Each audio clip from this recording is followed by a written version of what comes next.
Yeah, and we back for another episode of Three in the Possible. You know who it be. It's your boy DRE, repping that 3 and P. But I ain't the only one here today. I'm here with my brothers from another mother. Why don't y'all go ahead and introduce yourselves? This is J Gil from the South Side. Oh, changed up today. It's A-Rob from the South Side. We have a special guest on with us today. I'm sorry. Possible today, yes. We have a guest on with us today. Would you like to go ahead and introduce yourself? Sure. I'm Rebeca Murguia. I'm located in Austin, Texas. Whoa, too much government information there. Are you outside? Just the last 4 of your credit cards I would need now. CVV, if you could, please. How y'all doing, man? How's your week been going? Well, what'd you say? I said the same old same. Oh. Well, waiting on my second stimulus. You're not getting no second stimulus. I'm telling you that now. I thought A-Rob was going to hold you over till you got your check, J Gil. No, that's not what happened. I never said that. I said I got my check, and you can get yours if you get yours, but I got to look out for me. What does that shirt mean? This? National Museum of African American. Oh, I see what you did there.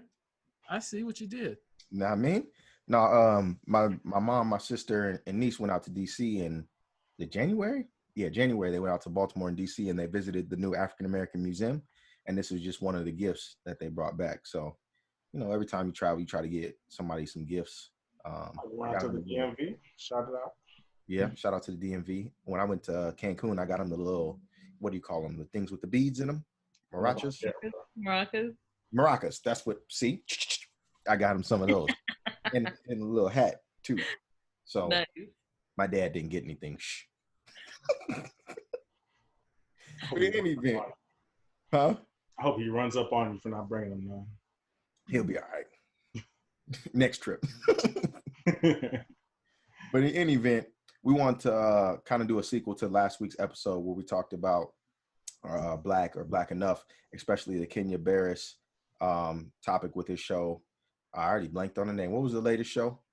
It was Black Enough Black. No, Kenya Barris' show. What was his latest? The ish. Oh, Black AF. Oh, Black that, yeah. Blackish, grownish, and some other ish. Some other ish, yeah. Well, because he has so many shows and there was so much backlash to his cast on the show and whether or not they actually defined Black people, we wanted to get into, and there was a lot of Black people bashing him because of the people on the show they didn't feel were dark enough, didn't fully represent the palette of Black people. So we wanted to dive into the topic of colorism today. So we have the Merriam-Webster's dictionary version of colorism. Let me pull it up. I'm gonna read it real quick. You can't read good. It is. No. That's how he reads. That is how he reads. He uses his finger. Oh, I hate it. I don't read around me. It's just nasty. Bro, stop lying. Sound it out, baby. All right, can I read the definition, please? Can you? We about to find out. No, colorism is defined as prejudice or discrimination against individuals with a dark skin tone, typically among people of the same ethnic or racial group. You got something different, J Gil? You squinting? That's exactly. I know. I can't read for real. I get headaches reading. I wanted to say something about that real quick. Everyone I asked, every little thing I seem to read, every little video I pulled up on the subject, they seem to talk about their experience and how someone's, if they're light skinned, making them not feel Black enough, or if they're darker skinned, feeling like they're not represented enough, and light skinned people need to own their privilege, and you know, and back and forth, like, you know, everyone is talking from their perspective, but you just read the definition. It is discrimination against individuals with a darker skin tone. But it's funny because if you talk to light skinned person, and even I feel this way, I think we all got a little defensiveness in us, and we always look at it from our perspective, and we think, well, dark skinned folks, A-Rob been hating on me, and A-Rob gonna say the opposite. But well, I thought that was interesting. I know, I'm just saying, I thought that was interesting. Like, light skinned people weren't talking about how, the dark skin plight, right? They were talking about how they feel disrespected or discriminated against. I thought that was interesting. When you actually read the definition, it's more about people being individuals getting discriminated against when they have a darker skin tone. So yeah, and I think the connotation of colorism is normally looked at as, or as you look at it, like from a society perspective, right? We typically shun those with darker skin because I read this, like, God, I'm trying to think. It was like a little quote, or like a kind of it was like, if you're black, stay back. If you're brown, stick around. If you're white, you're all right. Like, there was a whole like little rhyme to it. So I think society has always looked at people with lighter skin as being more appealing than those with darker skin. So when you think of colorism, I should say, when I think of colorism, I typically think of it as the shunning of darker skin, kind of like you guys do me. we ain't never shown you nothing but love and respect and admiration. I disrespect the hell out of you at times. Okay, at least somebody's being honest. So I want to know, what is you guys' we really want to start. We brought Rebeca on to have kind of a different perspective on it, right? So Rebeca, you want to tell them your heritage? Sure. Yeah.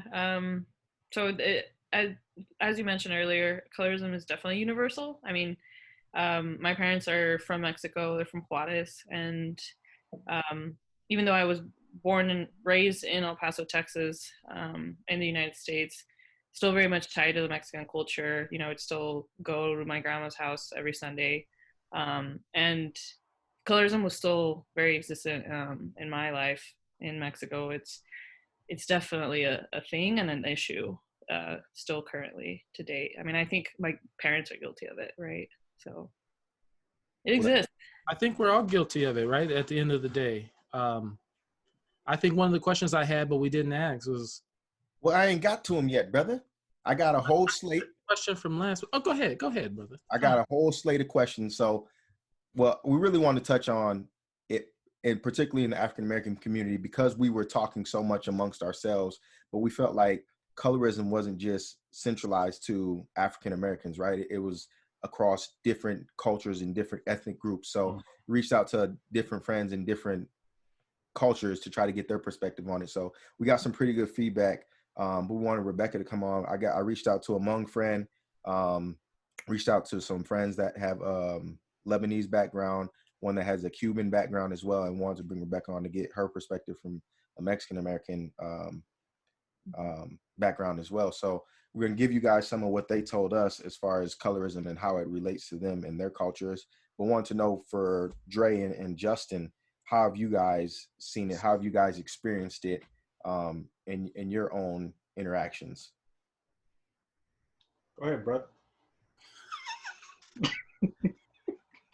Dre with the fadeaway.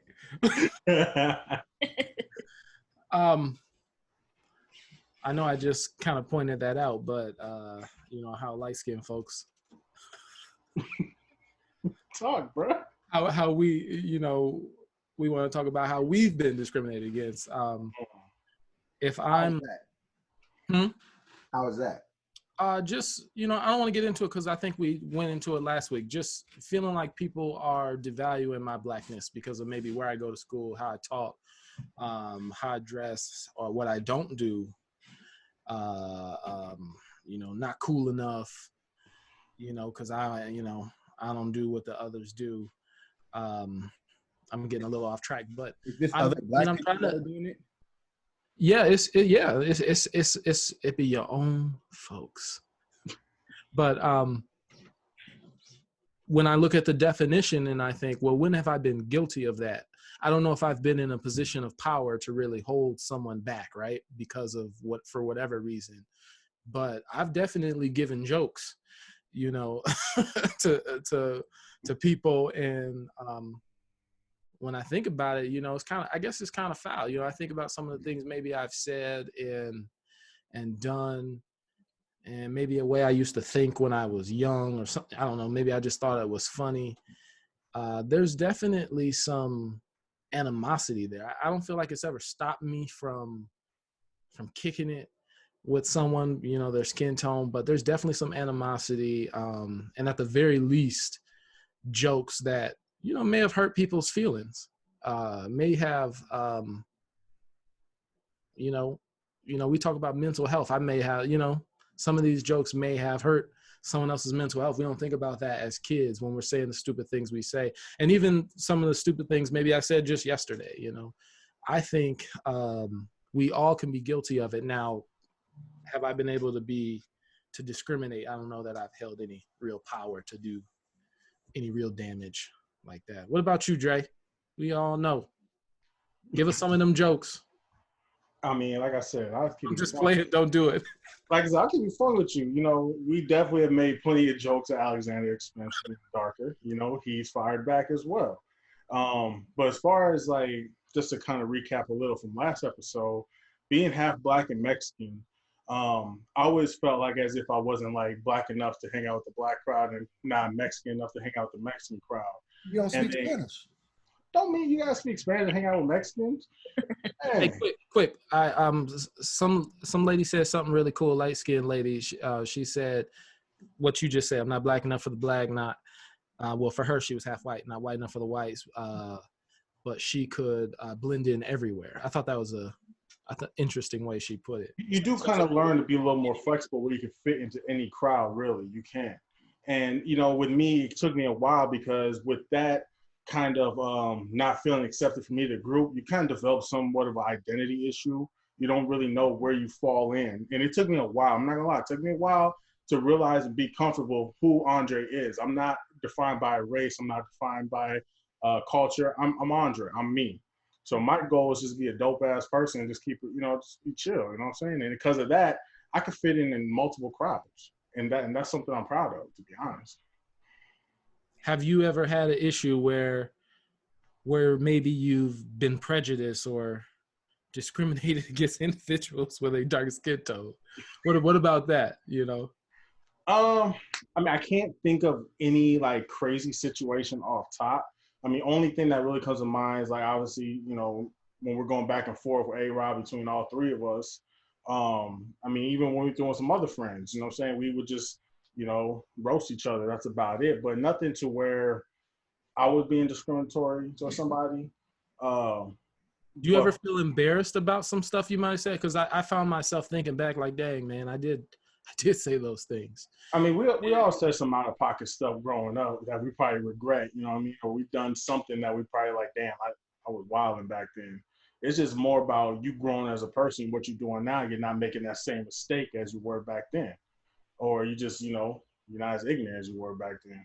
Yeah. Well, for me, I had a lot of self-reflection. Like, man, am I a hateful person? Is there do I think I'm better, or do I, you know, why, you know, is it, you know, because usually it's not just a joke, right? Usually it's coming from somewhere. But I mean, I don't want to act like I figured it all out in my 34 seconds of research that I did for this episode. But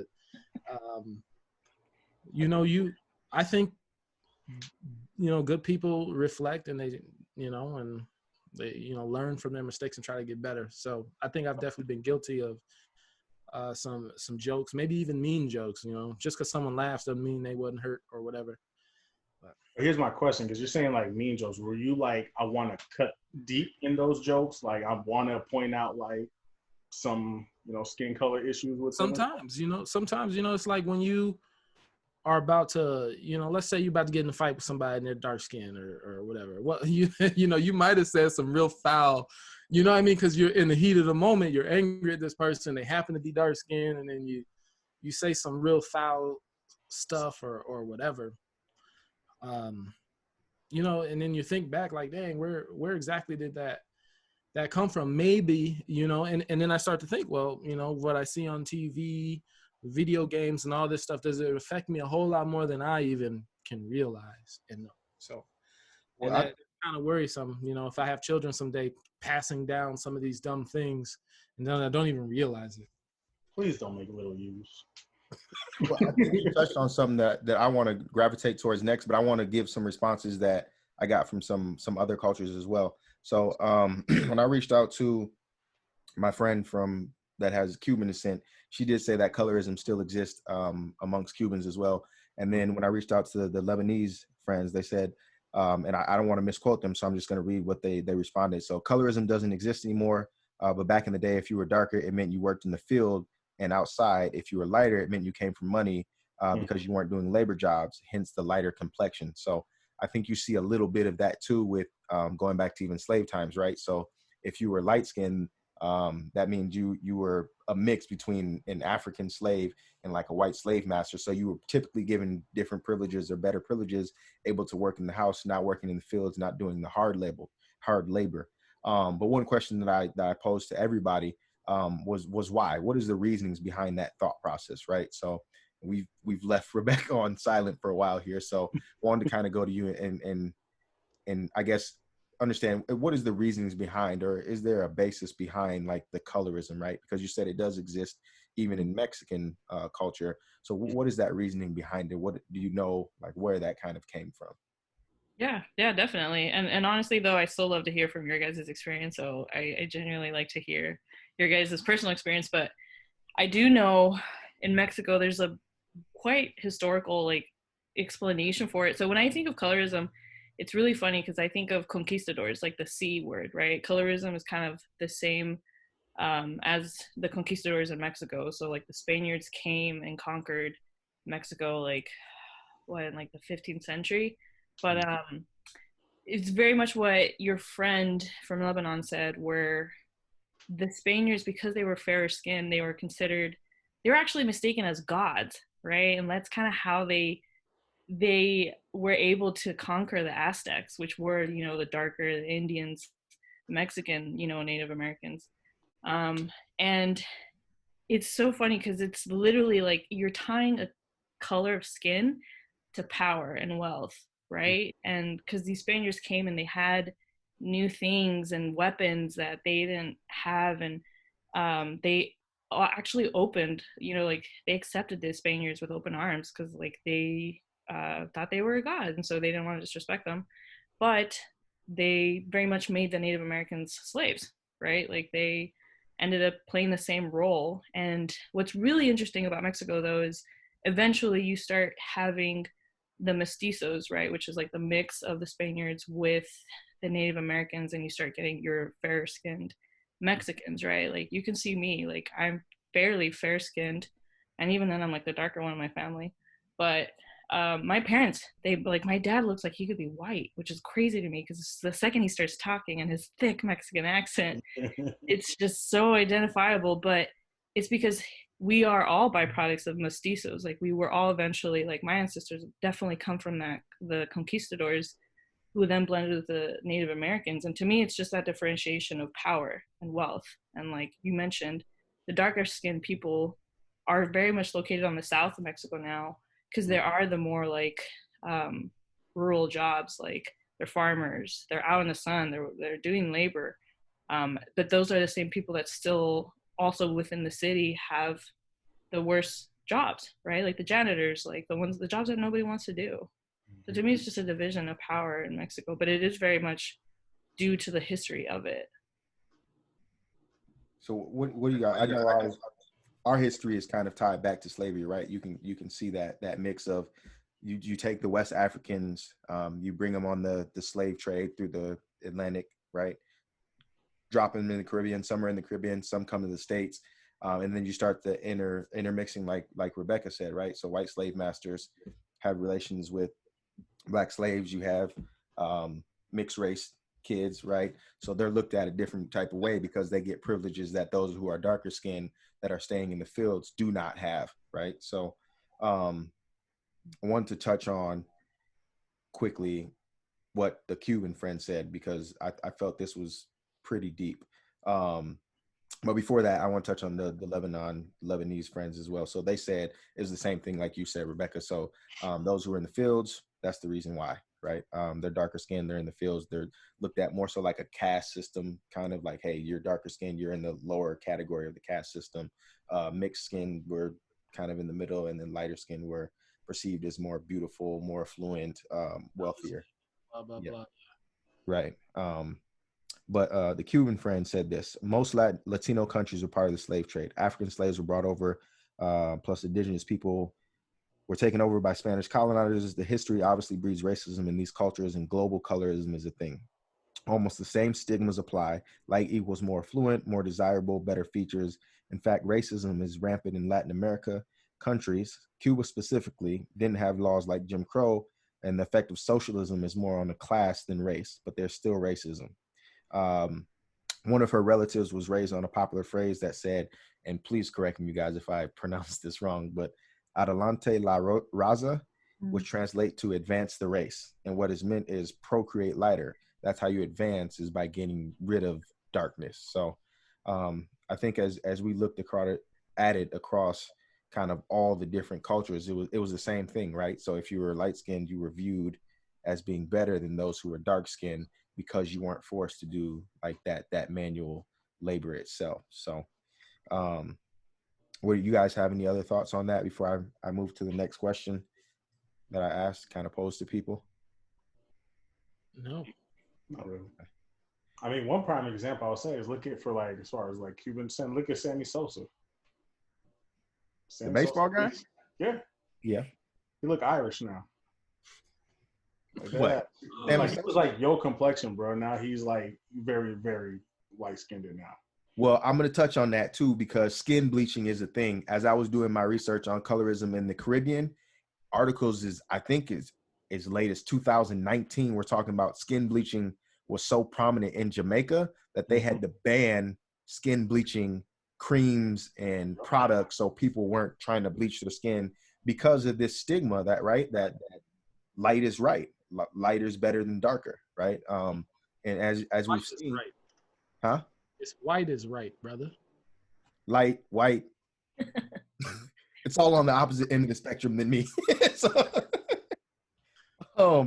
But so I asked everybody. So obviously colorism exists kind of across all the cultures that we kind of interacted with. And then the reasons behind it seem to be very, very similar across all the cultures as well. And then one thing that I want to see is if does this thought process that lighter skin is better apply to cultures outside of your own?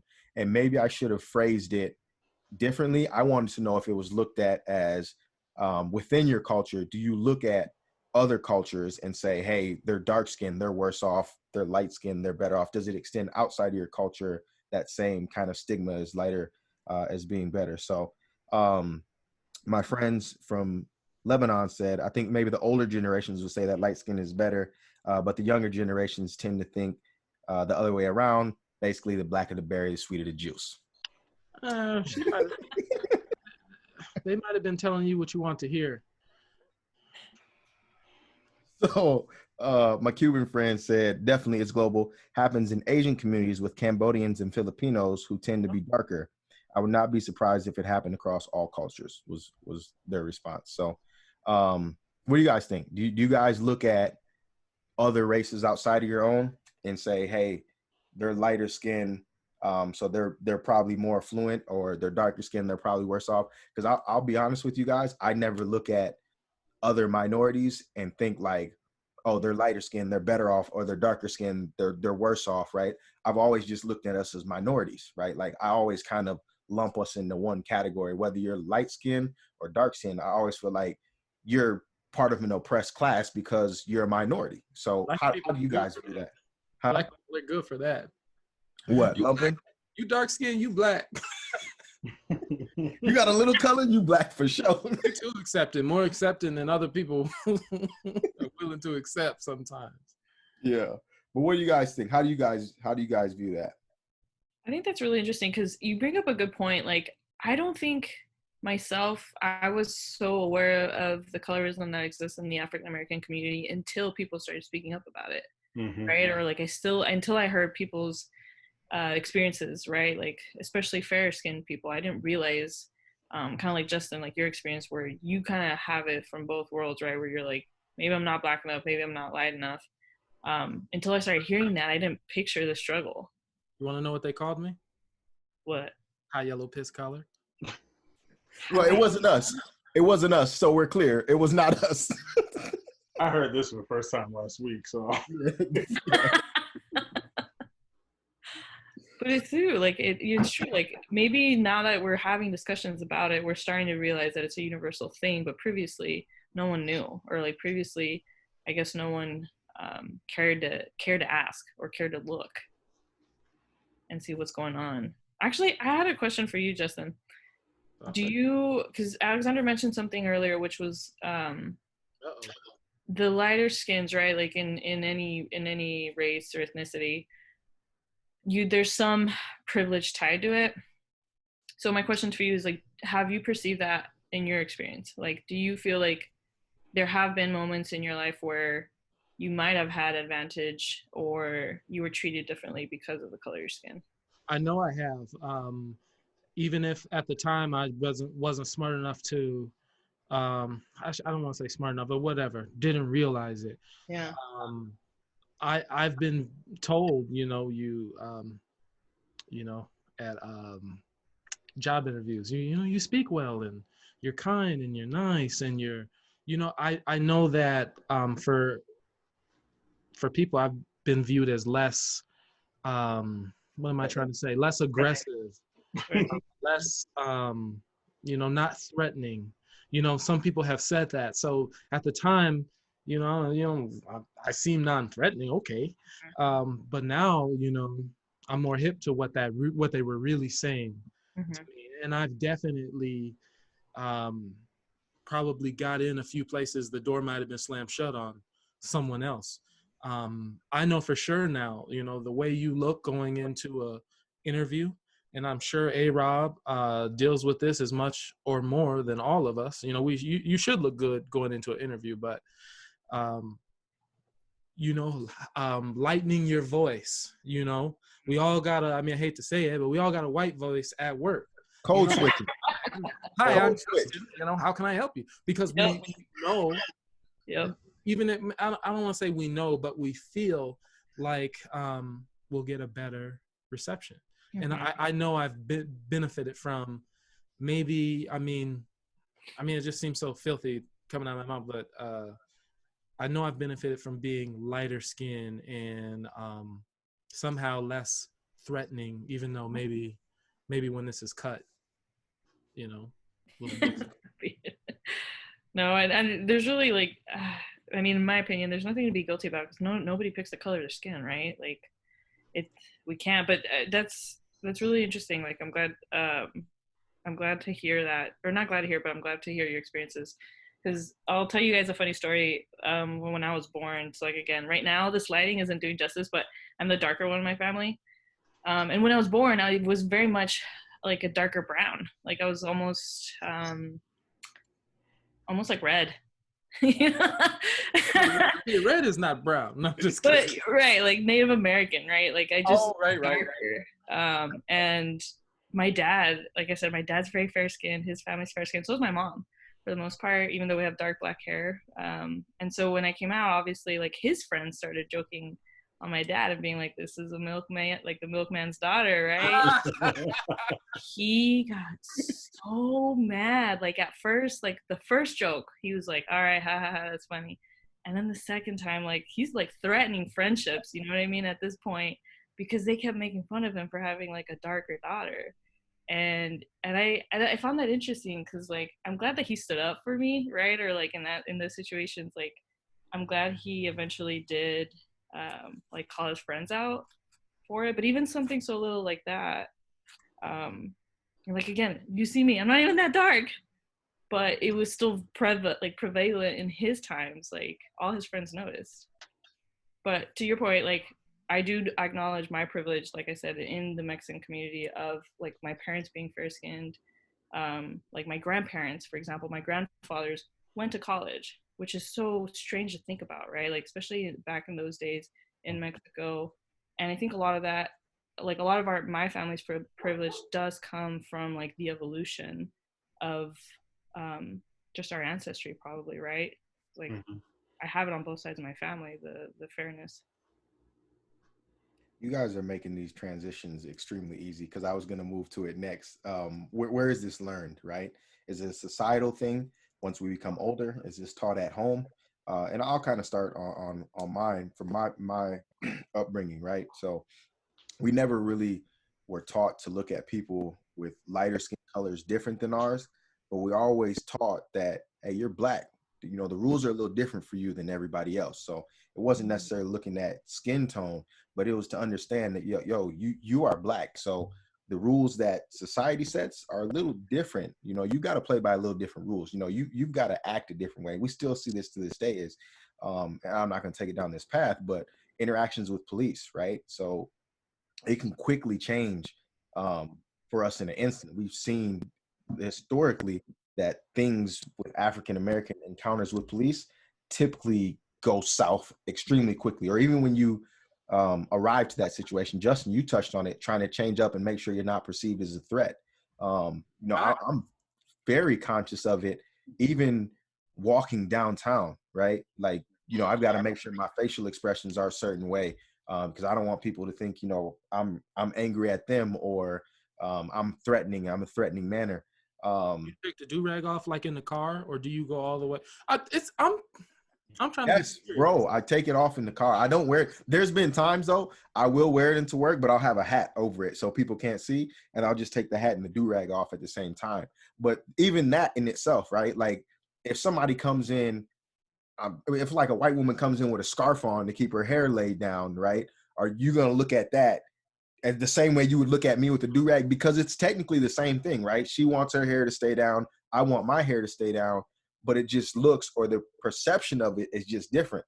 I've been very cognizant of, the way I dressed, right? We've had experiences of us going out to bars and, hey man, your jeans are a little too big or they're a little too baggy. But a guy walks in with cargo shorts right in front of us and he gets in with holes in it. You So remember my jean shorts were too long? yeah, that's what I'm saying. Like, so we've had these experiences. So I think for me and in our upbringing, it was never a skin color or tone issue. Because my dad's dark like me, my mom is a little bit lighter skinned, but it was always to understand that, hey, you're black. The rules of society, you got to play by a different set of rules. They don't necessarily apply to you equally like they do everybody else. So I wanted to just pose that to you guys. Where do you guys think the colorism is taught? Is it taught at home, or is it kind of society begins to press on you as you get older? They put this impression on you that lighter skin is better. I'll jump on it first. I think it's coming from multiple angles. Entertainment, things like that. That's the easy one, right? You can turn on your TV and you can say, if there are black people, and then you keep marking it down every time you see, are they lighter skin or darker skin? And when I say darker skin, I mean like Lupita. You know what I mean? How many times is a beautiful woman like Lupita, the lead, or even just in the show? And of course, then it's worse probably for women than it is for, say, darker men. And it affects us subconsciously, right? We're watching TV, whatever, what we think is beautiful, Beyonce over Kelly Rowland or blah, blah, blah. But to the larger question, because you're like, where did this come from, right?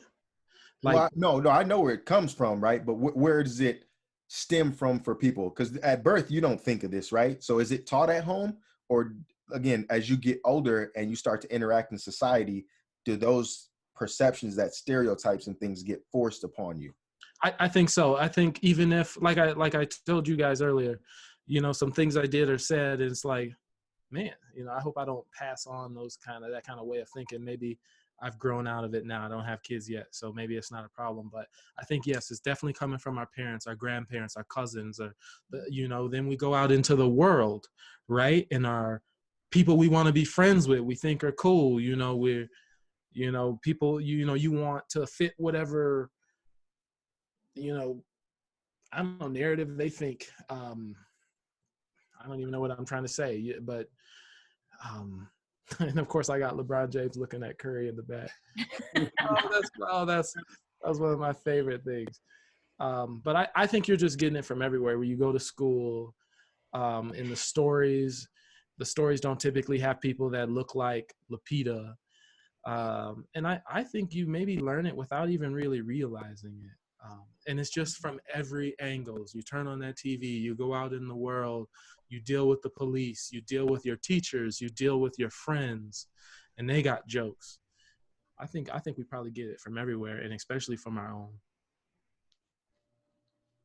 Andre, Rebecca, what do you guys think? Rebecca go first. She's our guest. So. Stop punting, brother. I know. All right, I'm just saying, she's our guest. She go first. Well, that's that one leg fadeaway. That dirt.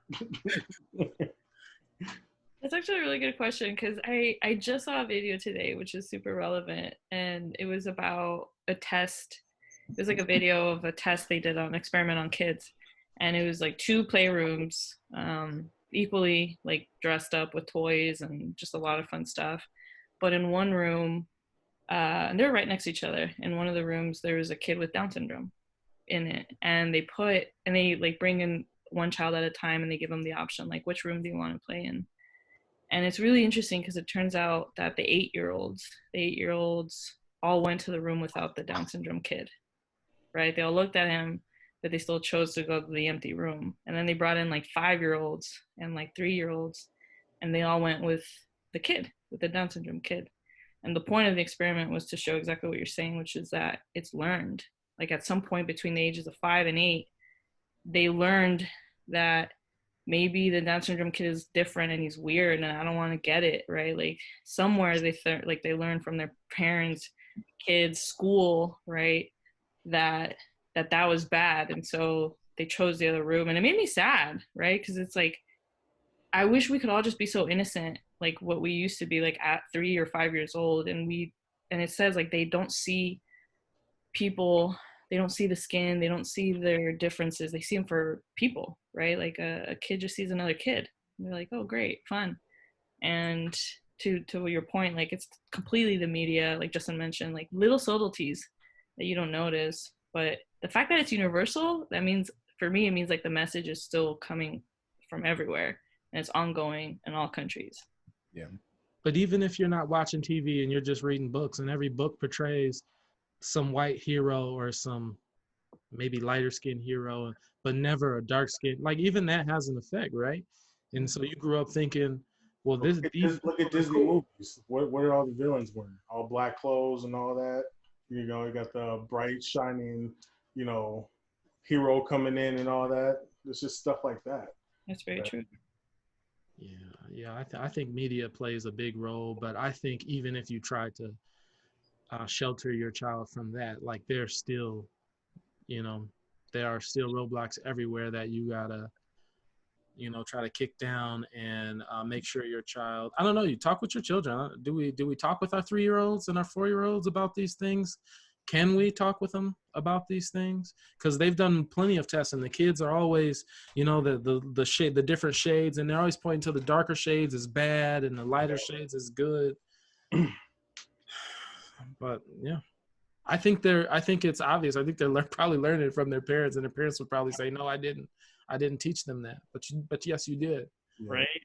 I mean, I think it just breaks down to where we have the norms in society, and we have our family generational norms that we're learning from both sides. So as y'all said, it's coming from every direction. One funny story, I can't tell you about that, but like, I know like my freshman year in high school, come lunchtime, I didn't know where to sit. And everything's all broken up literally by race. And I'm like, do I go to the black table or do I go to the Mexican table? And I have to like figure out where to sit. And I just kind of just sat in a neutral table myself. I was like, I don't know who I'm going to link up with. I don't know why I felt like prison day one. I don't know why. You had to link up with somebody, like, all right, rolling with this. Eventually, I ended up rolling with the Mexicans, which was cool. So, Nice. But black kids might give you jokes, but they'll always accept you. Aww. I would say that we're pretty accepting as a race. Yeah. Yeah, too accepting. We try to say everybody is part of us. Oh, you know, you dark skin. Oh, you come on over here. So rolling into that now. So I was, like I said, being grown up biracial, I was I have like other biracial family members now, but kind of like I joke and say I was the original blacksmith. In my family, I was the darkest one for the longest time. Oh, and I have heard stories about how my family did used to push back towards my mom because she was dating a black man, eventually married a black man. And then when I came around, a lot of them didn't want nothing to do with me and my brother. Luckily, those family members, changed their ways and, became some of my favorite family members growing up. Had great memories with them. But stemming from that, then always, like I jokingly always say, I accepted my light skinness like 3 years ago because You do because take to out me, squinty eye pics. hey, I did kind of perfect those. But no, reason for that is because in my mind, I always thought I was darker. I always thought I was more dark skinned until I started hanging out with more African Americans, and I'm like, everybody's telling, "Oh, you're light skinned, you're light skinned." I'm like, "Nah, I'm dark skinned. I'm dark skinned." And even then, growing up, similar to Rebecca's, I was more of a chocolate tone growing up. So my mom and them used to get and mine's more so height, but because my dad was short and I kind of like sprouted up. But no, he used to get those jokes too, like, oh, that's the mailman's baby, that's the milkman's baby, stuff like that. But as I got older, I did, I guess I eventually got lighter and lighter, but kind of touching even back on the question forward or back, but actually, I'm tripping. But like you said, Rob, but like on a society thing, I feel like it's a society-based influence because despite me being biracial, people are gonna see this 6'3", bearded, big dude. I hate to say it, they're gonna look at me as a nigga. They is. Like at half the time, I'm getting grouped into that right away. You know what I'm saying? And even it don't matter how much cultured I am in my Mexican culture or anything, I'm gonna be looked at as an African American male nonetheless. And kind of to stem what y'all was saying, because of that, I always had to feel, even being a bigger dude, I always had to feel like I'm not threatening. And it's tougher because I'm just overshadowing people, massive dude. And yeah, at times I walk like I'm very pissed off. I can't help that's how my face looks. But I always have to change that up. I feel like I have to put a fake smile on my face just so this white lady I'm walking in front of her, walking by, isn't threatened. You know what I mean? And same with cops and all that. And I don't know. It's just, for me, it's just been such a weird combination of being grouped in as African American, still not feeling black enough to be with them, embracing my culture, Mexican heritage, but then still feeling like I'm not Mexican to be around them. It's just such a confusing thing, man. Being a Chicano African American out here, yo. I feel like you guys touched on a lot of great points, right? And a lot of it comes from subconscious images, subconscious things like Justin, you and Rebecca touched on, or from the media, right? And that's why I think it's so important that representation matters. Even as you go back to our last episode about Kenya Barris and his shows, like representing that full spectrum and having people who are darker skinned that typically haven't seen themselves on the big screen or portrayed positively in media. I mean, if you go, I didn't want to go here, but I'm gonna go here. As you go back and look at things like Hillary Clinton's comments in the 80s and 90s, right, about super predators, right? As you start to see images of black people on TV, it's always what? Crime, right? Drugs. It's never positive images unless you're talking about an athlete. But we tend to hold them to higher standards than the regular African Americans who are not as affluent financially.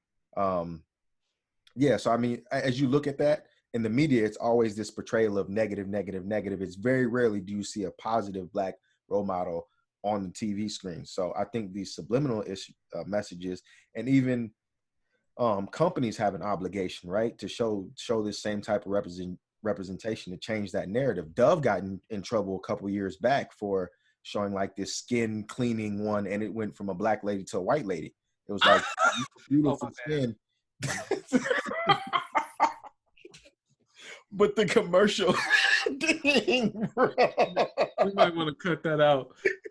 Nah, we leave that in. But I mean, like the commercial went from having this black lady and using like this Dove soap or whatever, and then all of a sudden she comes back as a white lady, and it's like have more beautiful or clearer skin or something. And there's multiple companies. I mean, is it Gucci or somebody just did a blackface thing, right?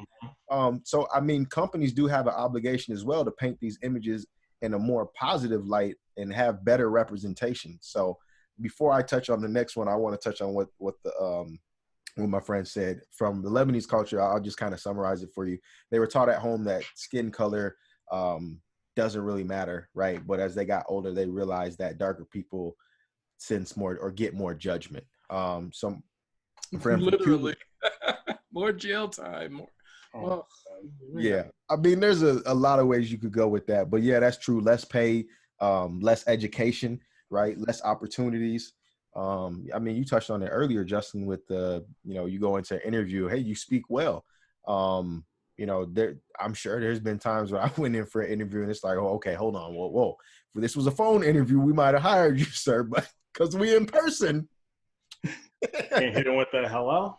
Hey, right. They made a whole movie about that, right? Sorry to bother you. That was the whole movie about, hey man, you gotta talk in your white voice. You want to have some success here.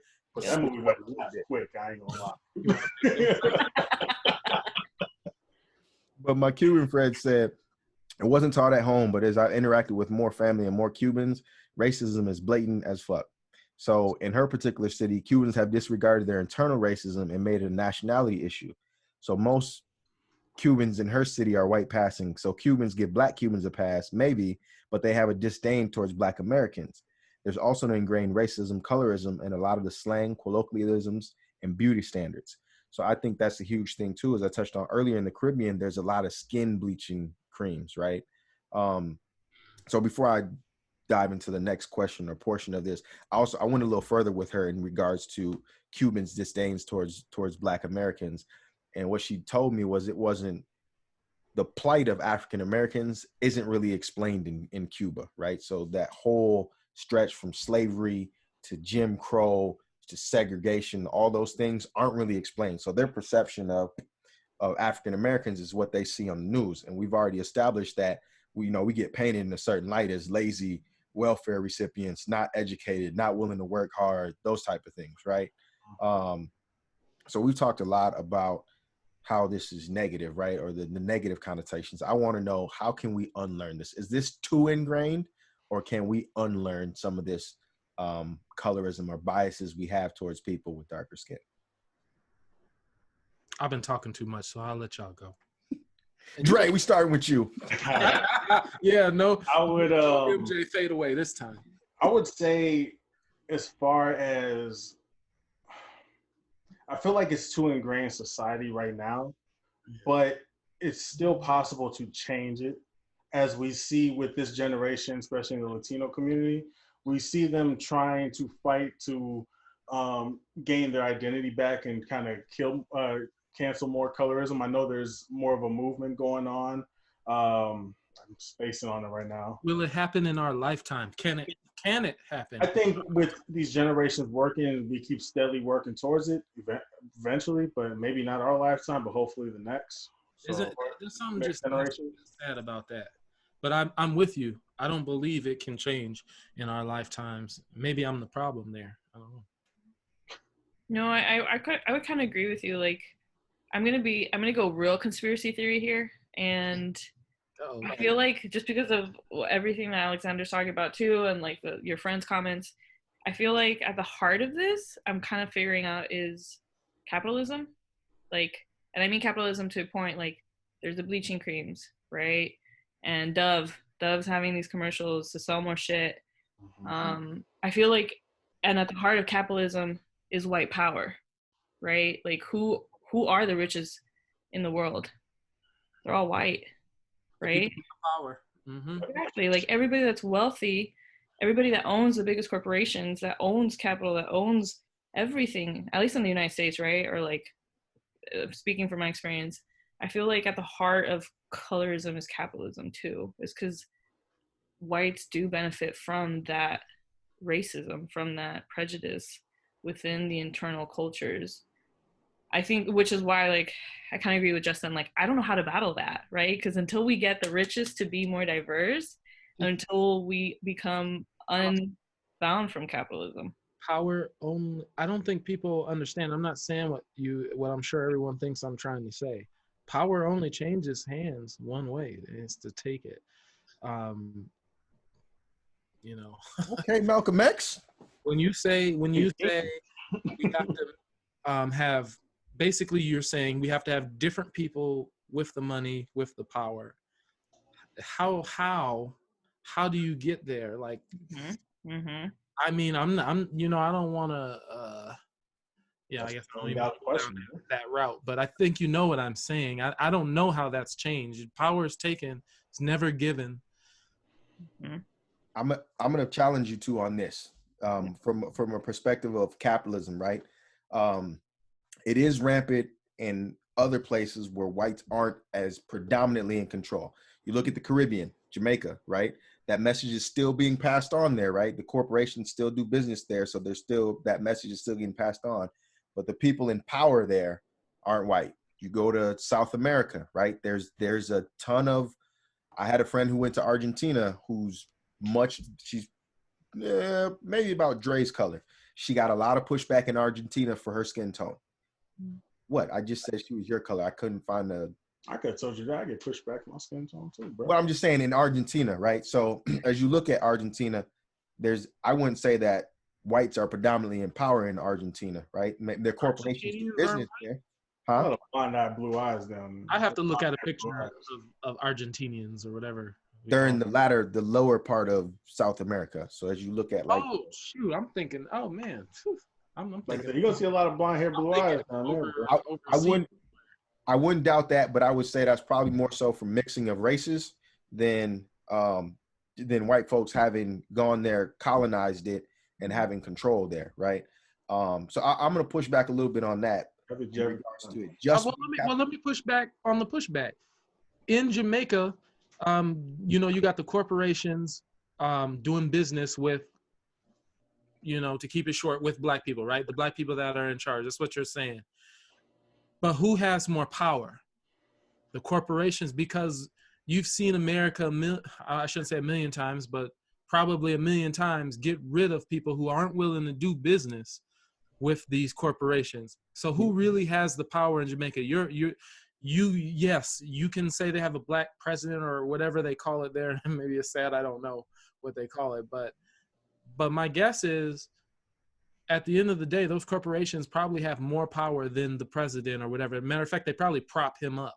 So I'm pushing back on you. They're not making all the decisions. They're probably out of power if they don't give whatever oil company or whatever cruise companies what they want.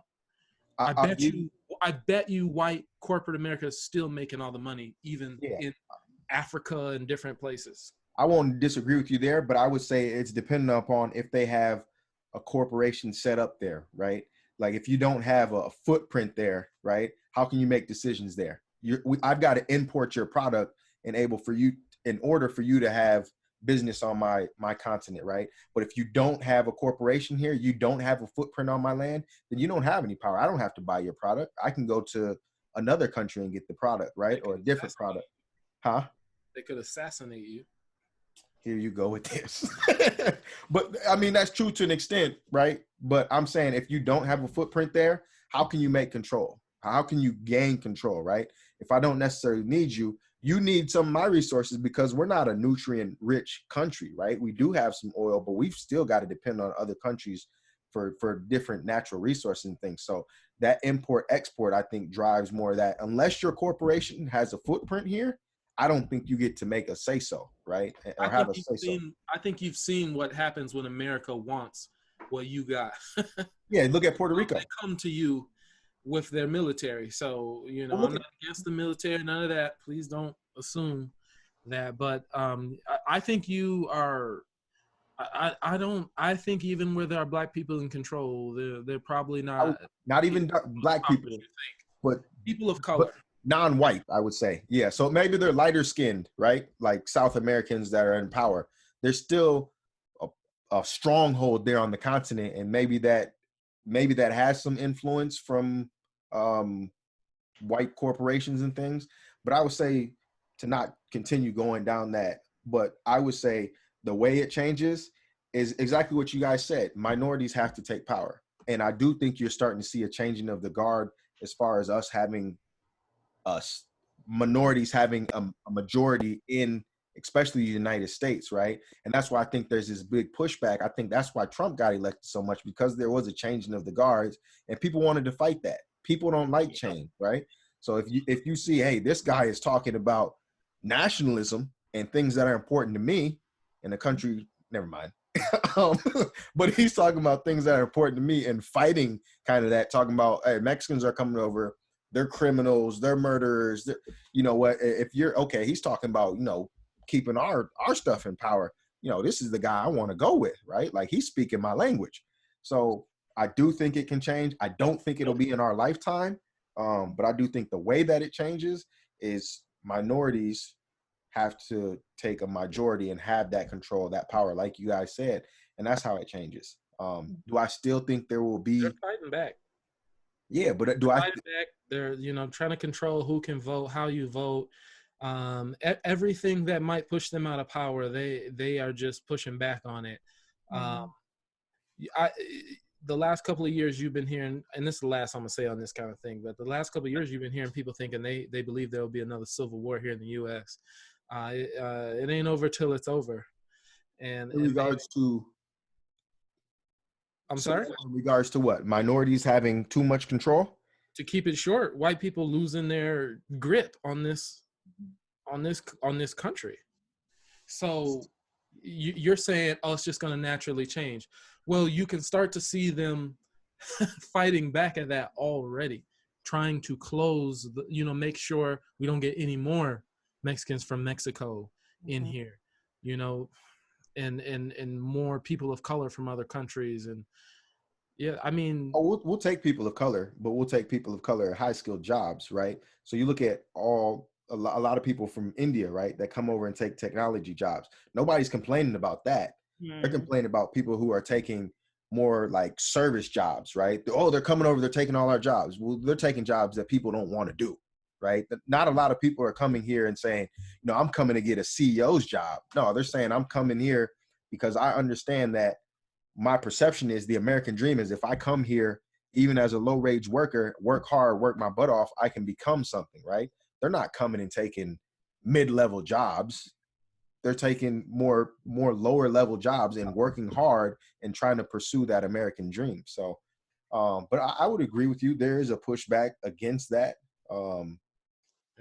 At some point, it's got to change. As of now, I just think it's too ingrained, and it's not just white folks, right? As we've discussed this entire thing, it's ingrained in us in other cultures, right? Darker skin, or not even darker skin, but other cultures outside of white, it's ingrained in us to dislike people who are light skinned, or to look differently at people who are light skinned and prop them up on a pedestal.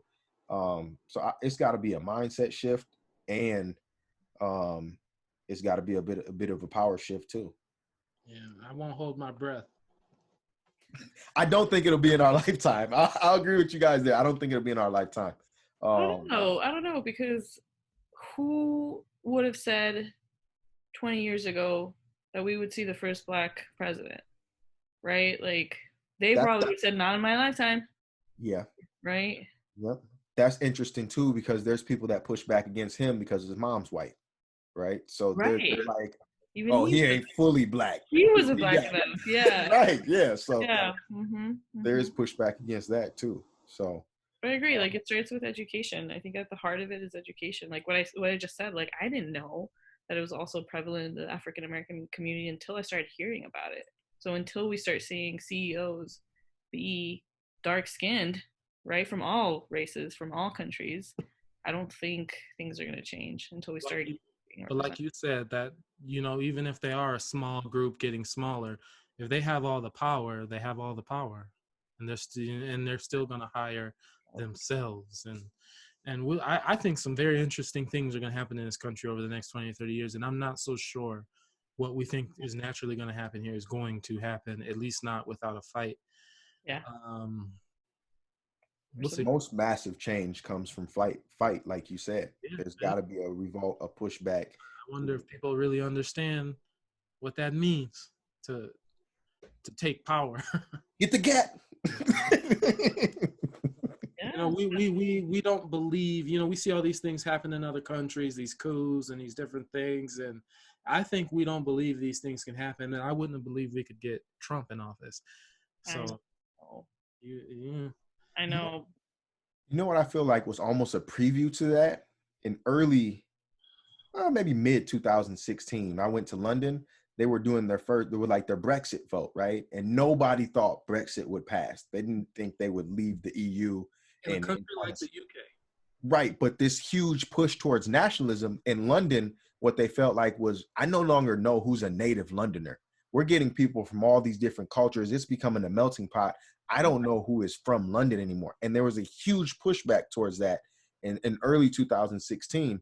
It was like, a lot of these immigrants coming in, we don't know if we really want them here. And it was much more of the older generation than the younger generation. Then you turn around and look at our election in 2016, and there was that same pushback.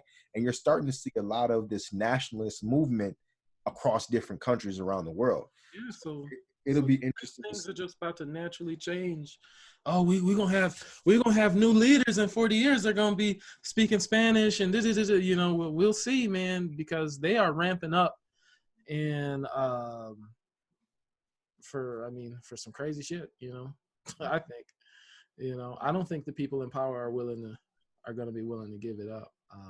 Not without a nasty fight, like to your point, like they're going to fight and I feel like it's going to be nasty. Yeah. Just cause you want to be represented on, they gave you BT, that's it. You don't get nothing else.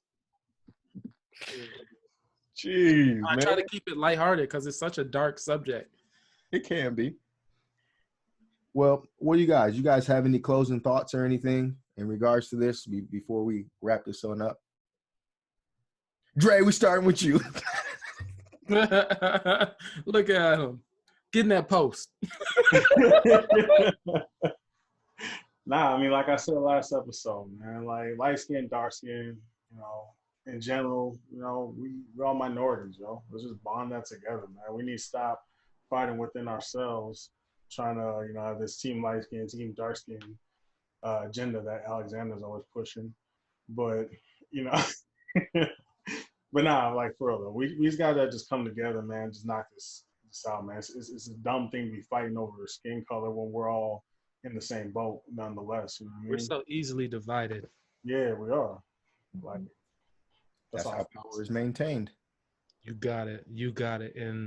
And that's another reason I don't know why, if things will change. We just black people, because I can only, and I don't want to speak for all of us, but we can't even stick together.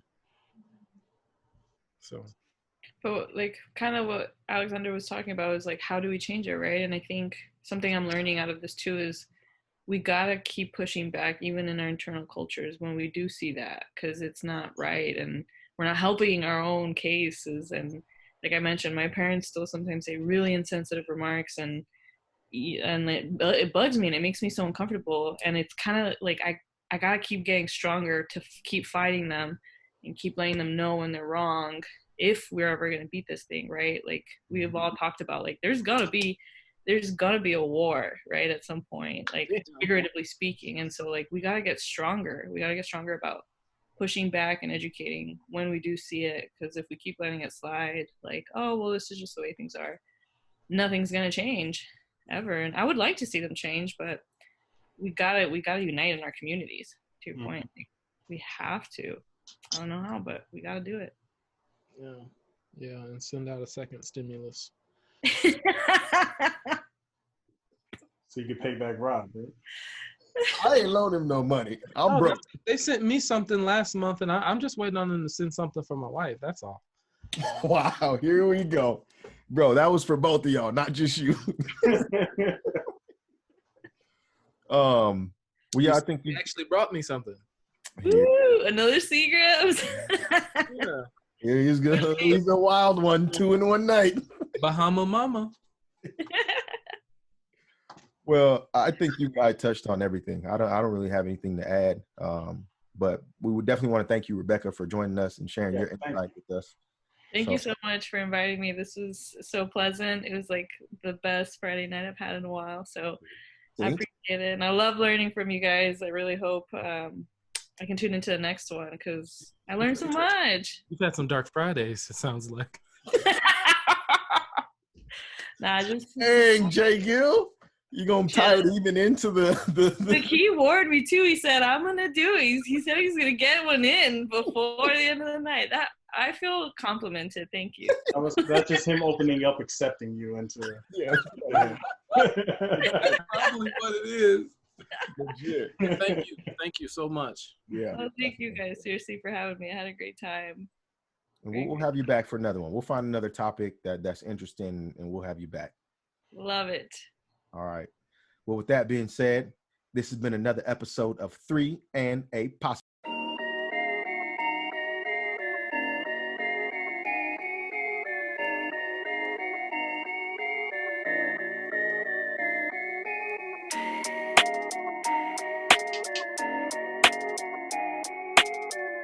You're listening to 3 and a Possible Podcast.